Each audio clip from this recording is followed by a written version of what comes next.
Correct usage of, to coin a phrase. I've always thought, to coin a phrase, means to invent a phrase or be the first person to use it. Today I came across this usage by a reporter for the Lancashire Telegraph. The Burnley board are damned if they do and damned if they don't, to coin a Kilby phrase, bet the ranch. In this statement, very clearly the reporter is using Kilby's common phrase and not making up her own. Some searching led me to the Cambridge Dictionary. To coin a phrase, something you say before using an expression that has been very popular or used too much. In this definition, this becomes equivalent to cliched. The same sentiment is explained at, or this URL. So my question is whether this is universally the case or is it a British English thing? Is it now incorrect to use, coin a phrase, with a meaning of, a new phrase?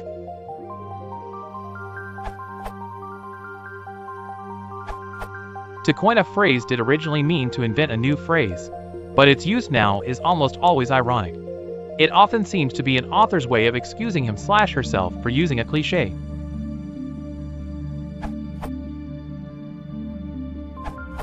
The OED confirms the current meaning, but with no suggestion that it once meant anything else.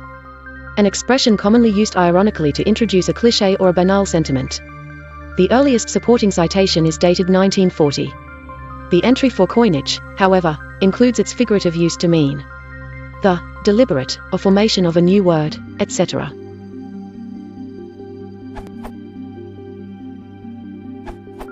As other respondents have said, it's nearly always used jokingly to pretend that the speaker has invented the phrase. However, I've never seen this usage, where the speaker gives credit to someone else, in this case Kilby, but also claims that she's coined the phrase. Seems a bit strange.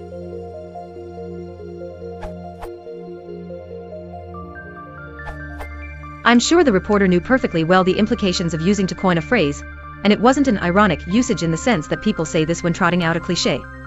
It's a titchy, tongue-in-cheek example of typical British understatement. Barry Kilby, manager of Burnley Football Club, has said more than once that he wouldn't bet the ranch on the outcome of an upcoming game. The reporter is slightly niggled by this, since the standard, particularly in the UK, expression is bet the farm. She's even more niggled because we don't even have ranches in the UK, but we do have a preponderance of foreign, including American, managers of our football clubs. Personally, I think the reporter is taking 2 or 3 good-natured pops at what she sees as legitimate targets, while showing her own skill at writing by doing this in so few words. Edit. Having not actually followed Ops link to the newspaper report itself until now, I've just somewhat sheepishly changed the gender of my pronoun references to reporter Suzanne Gelded.